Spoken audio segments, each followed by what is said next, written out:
V naši zadnji oddaji v Slovenski vojski si bomo pobliže ogledali letalsko enoto. Naloga letalstva je varovanje slovenskega zračnega prostora, pomembnih objektov in enot, zagotavljanje zračne podpore enotam Slovenske vojske, opravljanje nalog v sistemu zaščite in reševanja ob naravnih in drugih nesrečah. 15. polk vojaškega letalstva ima v svoji sestavi helikoptersko eskadriljo, letalsko eskadriljo, letalsko šolo ter tehnično eskadriljo in letalsko bazo. Odpeljali smo se v vojašnico Cerklje ob Krki, ki se je konec junija 2012 preimenovala v vojašnico Jerneja Molana, ki je bil v vojni za samostojno Slovenijo 27. junija 1991 prva žrtev med slovenskimi teritorialci.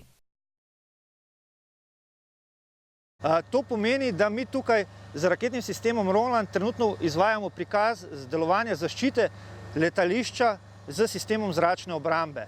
Na terenu v ozadju smo videli center za upravljanje z ognjem, ki je že bil na položaju in opazoval zračni prostor. Ko je ta center opazil nevarnost oziroma grožnjo na tem območju, je vpoklical vozila, ki so bila v pripravljalnem rajonu, da zasedajo bojna položaja, ko posadke preverijo same bojne položaje, ali je kakšna nevarnost za minsko-eksplozivna sredstva, ali je nevarnost mogoče radiološke, biološke ali kemične nevarnosti, ali mora biti, da so na samem območju kakšni tuji ali nezaželjeni pripadniki. Imamo dva tipa raket, in sicer raketa z dometom 6 km in pa raketa z dometom 6880 km. Nekje 8 km pred samim objektom obrambe se raketa izstreli, da se srečata na skrajnem dometu nekje na 6 km z ciljem, če je cilj hiter. Računalnik v sistemu sam preračunava, kdaj je optimalen čas za lansiranje, da glede na hitrost cilja. V ozadju vidimo center za upravljanje z ognjem z lastnim radarjem. Sam primarni radar za opazovanje zračnega prostora je na stolpu 12 metrov od tal, kar pomeni, da ima zelo dobro lokalno sliko o zračnem prostoru. Vse te razne ekstremitete, kot so drevesa, hribčki, ne vplivajo na samo kakovost slike zaradi tega. Z tem radarjem, ki ima 60 km dometa, nekje pokrivamo tole lokalno sliko in je več kot dovolj za potrebe obrambe letališča.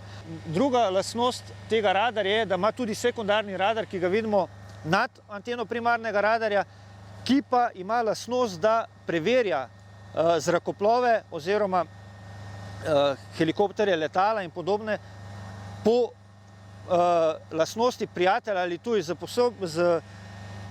VHF radijskim signalom preveri, ali je to letalo naše. Če je to letalo naše, avtomatsko preprečuje delovanje po cilju.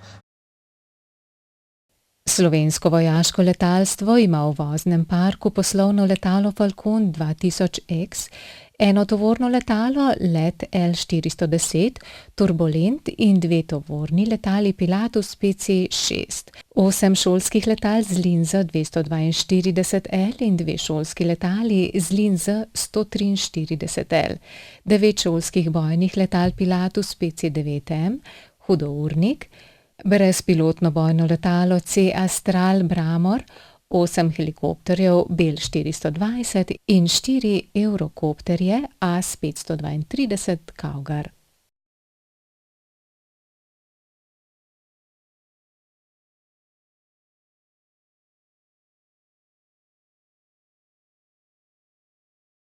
V Slovenski vojski je okoli 80 pilotov letal in helikopterjev.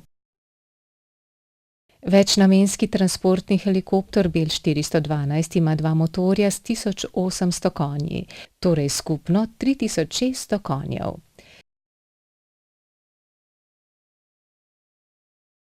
Prepelje lahko do 15 ljudi oziroma 2500 kg tovora. Letalo je v zraku lahko približno 3 ure, v katerih lahko preletijo okrog 700 km, odvisno od vremenskih razmer. Dvigne se lahko na višino 5 km. Uporablja se ga za zračne transporte vojaškega osebja in tovora, za prevažanje ranjencev z bojišč, v mirnem času pa za prevažanje gorskih in drugih ponesrečencev.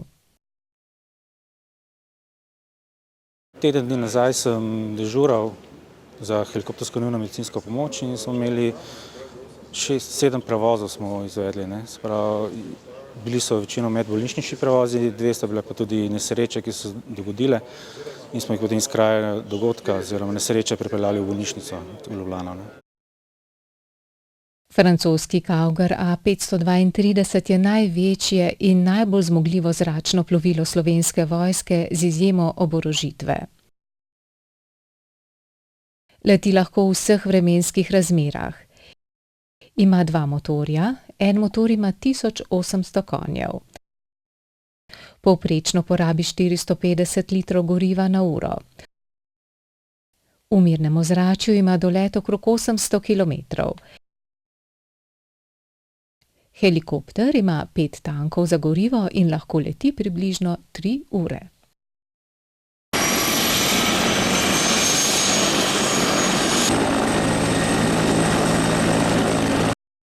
To je helikopter s 4 kraki. Njegov premer je 18 metrov. Premer rotorja je 16 metrov, dolg je skoraj 19 metrov. Sprejme lahko do 27 ljudi, vključno s 3-člansko posadko. Prenese lahko več kot 9 ton tovora, ki ga lahko prevaža znotraj ali zunaj na kljuki. Uporabljajo ga predvsem za prevoze tovora, desantiranje, gašenje, reševanje, tudi za reševanje v gorah in na cestah. Istočasno lahko prepelje do 6 ponesrečencev. Helikopterske enote Slovenske vojske so v teh reševalnih akcijah sodelovale v Sloveniji, Bosni in Hercegovini, Srbiji, Črni gori in Albaniji, v okviru KFOR-a pa v Bosni in Hercegovini ter na Kosovu. Na Kosovu, v času, ko smo bili mi dol na Kosovu, smo pomagali civilistom. Tam smo dovažali hrano, vodo, tip Bel 204 lahko v vrečo zajame 800 litrov, Cougar lahko zajame 1500 ali pa še več litrov. Za nami vidimo letalo Zlin 242, češke proizvodnje, dvosedežno letalo z batnim motorjem z 200 konjskimi silami. Pri nas v Slovenski vojski to letalo uporabljamo za šolanje novih pilotov, ki pridejo k nam, pa tudi za samo selekcijsko letenje, kjer izbiramo bodoče vojaške pilote. Se pravi, poleg osnovnega letenja za šolanje, na tem letalu izvajamo tudi akrobatsko letenje, kjer še posebej preizkusimo te naše mlade pilote med samimi akrobatskimi manevri, če jim pride do kakšne slabosti ali kaj podobnega. Piloti so potem pripravljeni na usposabljanje na letalu Pilatus PC-9. Na tem letalu nosijo posebno obleko, ki namesto pilota stiska trebušne in nožne mišice in preprečuje, da bi zaradi težnosti in velikih pospeškov kri iz glave prešla v spodnji del telesa in bi zaradi tega prišlo do slabosti ali izgube zavesti. Zlasti so pomembne kompresijske hlače oziroma tako imenovana anti-G obleka. Ta obleka je posebej pomembna pri večjih letalih, kot so reaktivna letala in lovci. Pomembna pa je seveda tudi pravilna tehnika dihanja in to, da ima pilot pred vzletom poln želodec.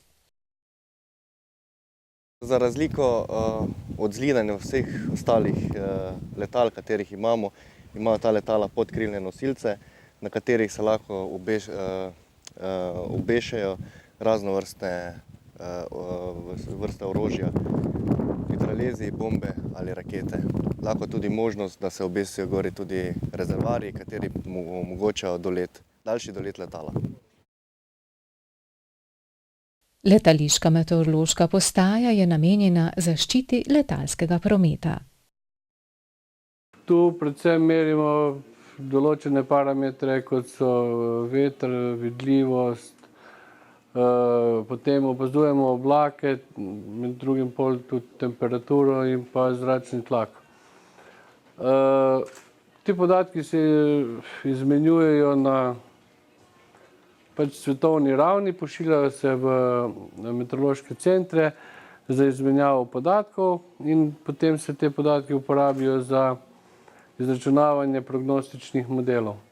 Pri samem delu si pomagamo z radijsko postajo, z radarskim zaslonom, v katerem dobimo podatke o višini, o hitrosti, o smeri letala.